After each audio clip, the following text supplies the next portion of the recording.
In this video, I'm going to show you how to decorate this gaming cake. Now my cakes are already baked, filled, iced, and they are in the refrigerator waiting to be decorated. I have tons of videos showing you how I do that process, and they will be linked below. And also, any of the tools that I use and any other videos that I reference will be linked in the description as well. So let's get started. I have a piece of non-slip pad underneath my cutting board so it doesn't slide around, an X-Acto knife with a wet paper towel, a Dresden tool, and a little bit of water. And I have Tyler's powder mixed into all of my fondant. I only use marshmallow fondant. The Tyler's powder is going to help it set harder and make it so much easier to work with. I rolled out this fondant. It's pretty thin. I measured my cake and then printed that out the size I wanted it to be. And I'm doing my trace, cut, and smooth method to create all of these decorations. So I have to look past the hair and try to figure out where the head goes to be able to finish it. And then I also want to mark where the eyebrows and eyes and mouth are going to go so I know where to place them. And then I'm just going to cut that out. And then anytime you cut anything out of fondant, the edges are a little jagged, so I need to take my fingers and my tools and just smooth my cuts to make it look nice and pretty. And then I'm going to continue that process to make all these decorations. So I'm tracing this brown hair onto the brown fondant that's rolled out pretty thin. And there are 3 sections to this hair. So I'm doing the second section. You can kind of see how it goes in front of the first section. So I'm tracing that onto the brown fondant again. And then there are also these little pieces in the back. There's like 2 triangles, and then I just created a line here. I'm going to tuck that behind the first piece. So I'm going to cut out all of these pieces, and anytime I cut anything out of fondant, like I said, I'm going to smooth my cuts. I'm not going to show you me smoothing my cuts every single time, but that's what I do to make it look nice and pretty. And then here's those little triangles here that I'm going to stick behind that piece. When I assemble it all onto the face. And then again, just doing the same process, tracing all of these other pieces onto the fondant, cutting it out and smoothing my cuts.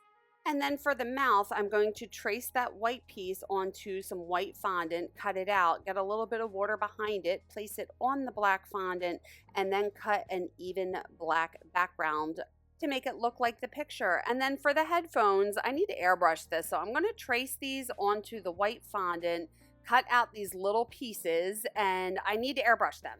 So I'm going to take these over to my airbrush gun. Now, you could color them with edible marker or use petal dust, but I have an airbrush, so I just prefer to use that. You must use airbrush coloring in an airbrush gun. And I have a gloved hand, that way I don't get it all over my fingers, but I'm just holding it next to the picture and spraying this color on here to make it look like the picture. So I do green, then yellow, then orange, and then red. And I'm making sure I get it on the sides as well so you don't see a lot of white. And then I need to let this dry, so I'm going to set that aside for about 15 to 20 minutes. And then that time passed, and then I'm going to assemble this. So I'm getting a little bit of water behind the face, and I have some thin white fondant that I'm putting this on. And I have the picture close for reference, but I'm just getting a little bit of water behind all of these pieces. You see the right eyebrow is lower than the left one. So I'm looking at the picture and just trying to piece this together so it looks just like the picture.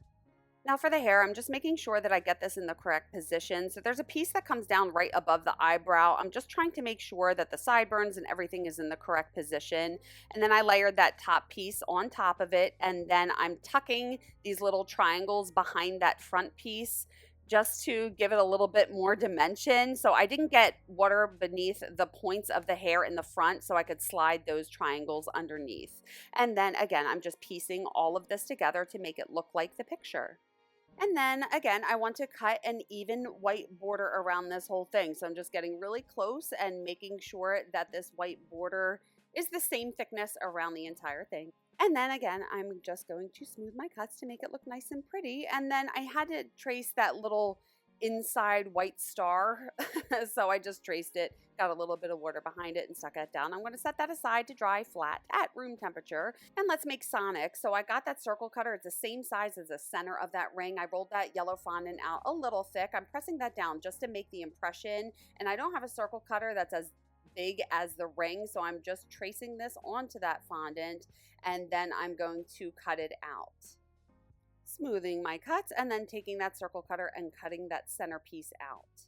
And I'm taking that same circle cutter and cutting that blue piece out, and I'm going to stick that in the center. Now I want to paint this gold, so I have some Rolcom Super Gold with a little bit of lemon extract, and I need to do a couple coats on here, so I put it on a paper towel just so I don't get the gold everywhere. I'm making sure I get the inside and the outside so it's all covered with the gold, and I do 2 coats, and then I'm going to let that dry.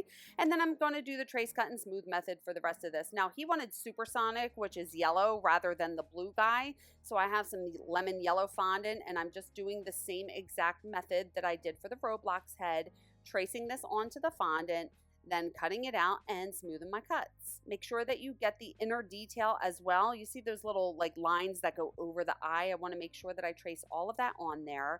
And then I'm going to take my Dresden tool and just deepen that inner detail before I cut it out. And then for the eyes, do you see how I have to look past the snout and kind of just trace where I think the eyes would be? That's the trickiest part of my technique, is looking past the picture and trying to figure out how to continue the pieces.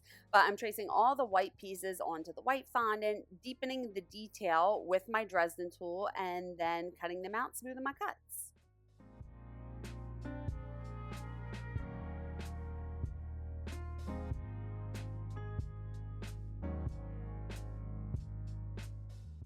Now Supersonic has brown eyes, so I'm tracing this onto the brown fondant, and then I'm taking my edible marker and just gently coloring in these black pupils. It's just easier to color them in than to roll out the black fondant. And then I cut 2 tiny white pieces to get the little glow in the eyes. I don't know what it's called. And getting a little bit of water around the edge and sticking that inside the gold ring so it sticks. And then getting a little bit of water behind these pieces and piecing it together so it looks like the picture.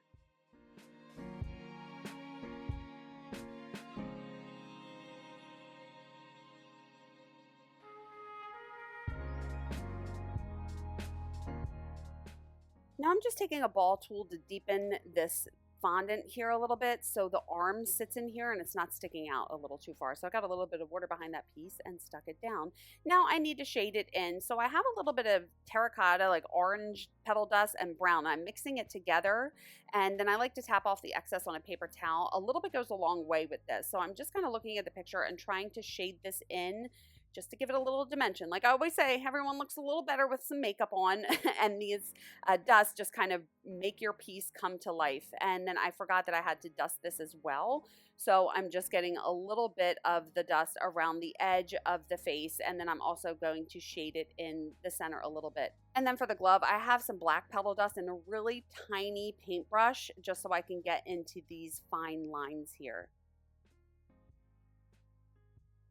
And I'm going to set those aside to dry flat at room temperature. Now I'm rolling this green fondant out really long. Don't kill me. I'm using this impression roller and it's discontinued, so you can't find it anywhere, but it's one of my favorite tools, so I always use it. And I'm just using my ribbon cutter to cut a long ribbon out. And now I have the square cutter that will be linked in the description. I'm just cutting a bunch of tan and brown squares.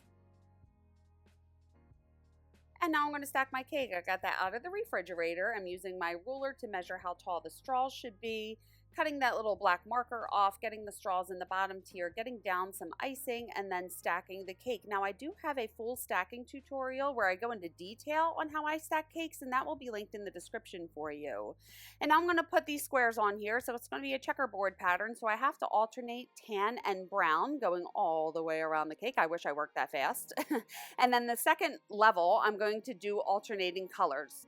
So I did 3 layers of the checkerboard, and then I got a little bit of piping gel down to get this green piece down where it meets in the back. I'm just cutting it and pressing the seam together and using a dry paintbrush to remove the cornstarch. Now I have this brick pattern impression mat. I hate this one. I need to get another one, but I rolled that gray fondant out really long, and I'm just pressing this brick pattern all into it, and then again using my ribbon cutter to cut a long ribbon.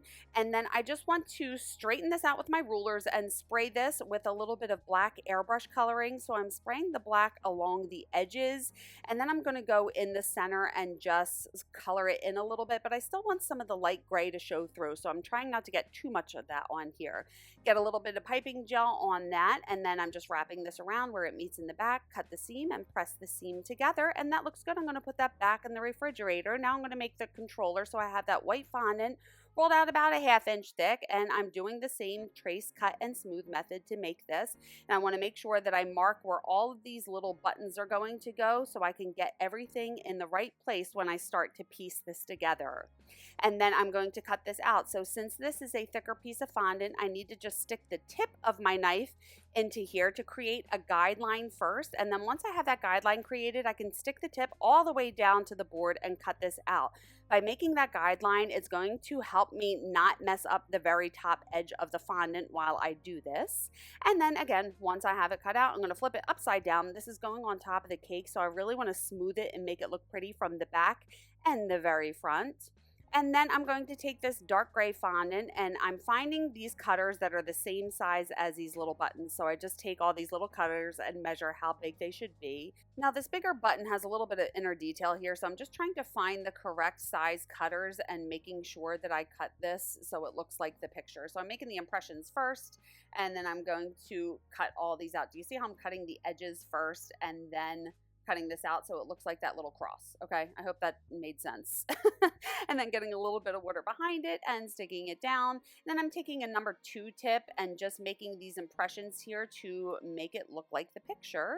And before I cut these buttons out, I'm making the impression first because I have to get this lettering in here with my Dresden tool. If I cut them out and then tried to do it on those little tiny circles, it would have been much harder. So I just did the A, X, Y, and B in there.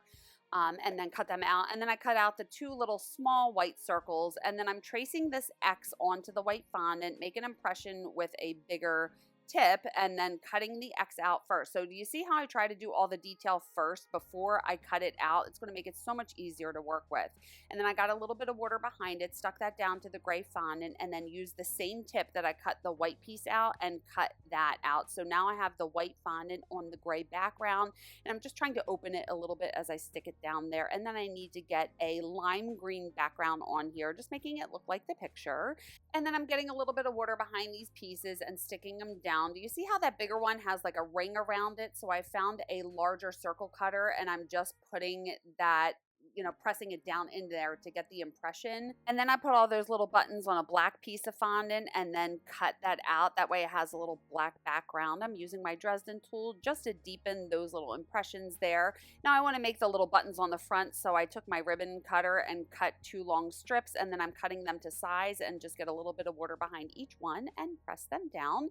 And the same thing for the gray piece on the bottom. Just use my ribbon cutter, get a little bit of water behind it, and stick it down. And that looks good. I'm going to set that aside.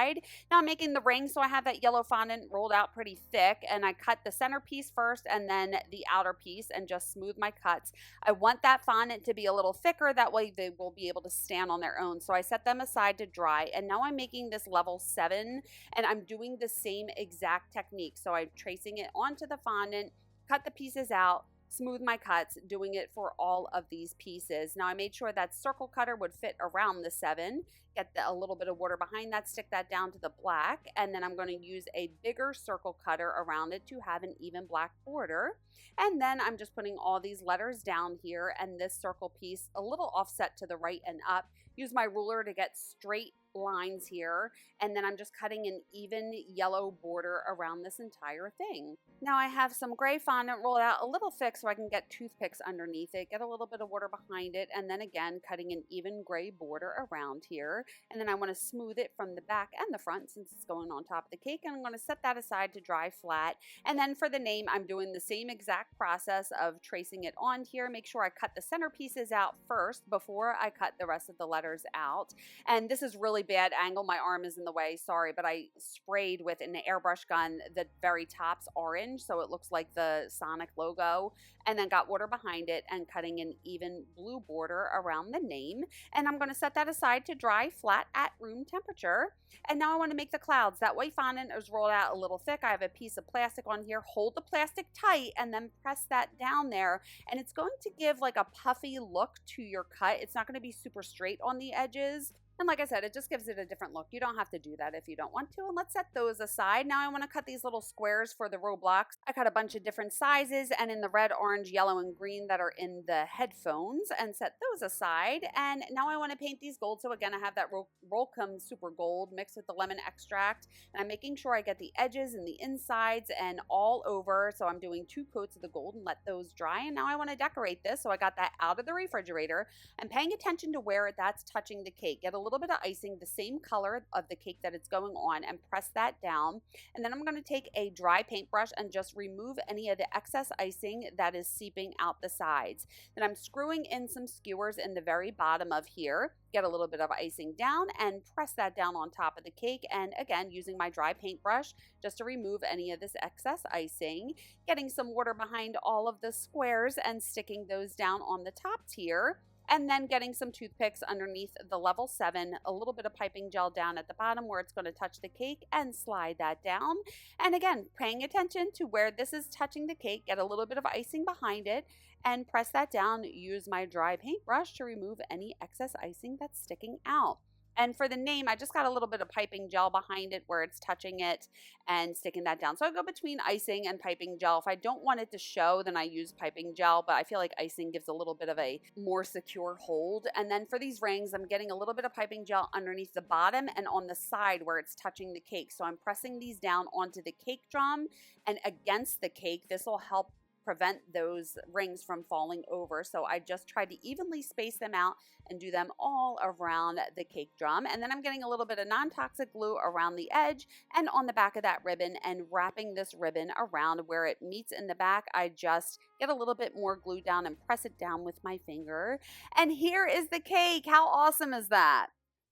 So there you go. How cool is this cake? Now this design was a variation of another design that I made, and I posted this one a couple weeks ago, and so many people asked me if I could film it, and luckily I was asked to make this cake again, so I was able to make this video for you. Most of my decorations are made using that trace cut and smooth method, and once you perfect that method, you can make anything out of fondant. The key is getting your fondant to the correct consistency so it doesn't drag and it's not too soft when you cut it. And I have tons of videos showing you how to get your fondant to the right consistency, and that will be linked in the description. So this cake on the inside, the top tier is a 2-layer torted 5-inch, and the bottom tier is a 2-layer torted 7-inch. And I have a video where I talk about when I tort and when I don't tort my cakes, and that will be linked below.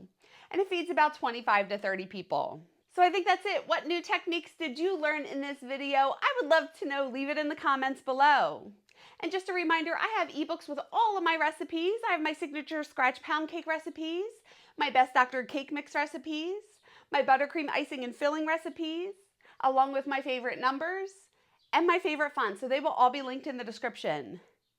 And I do have a Cake Academy membership program where I can help you elevate your cakes to the next level. If you are sick of being in groups where people are mean and you're looking for a more positive environment, I would love to have you in my Facebook group. The top 2 tiers of my program have exclusive access to my Facebook group. And in that group, I go live. We share pricing advice. I post all of the pictures of the cakes I made along with how much I charged. And we are having so much fun in this group. So I would love to have you aboard. All that information is in the description. Please like this video if you liked it. And if you are enjoying my tutorials, I would be so grateful if you could buy me a coffee. My link is down below. And I would love it if you would keep in touch on socials and you could check out my website. And if you want to stick around, you can watch this video next and hit subscribe and the bell if you haven't already. Thank you so much for watching. I love you guys. And remember, it's cake. Have fun. I will see you on the next one. Bye.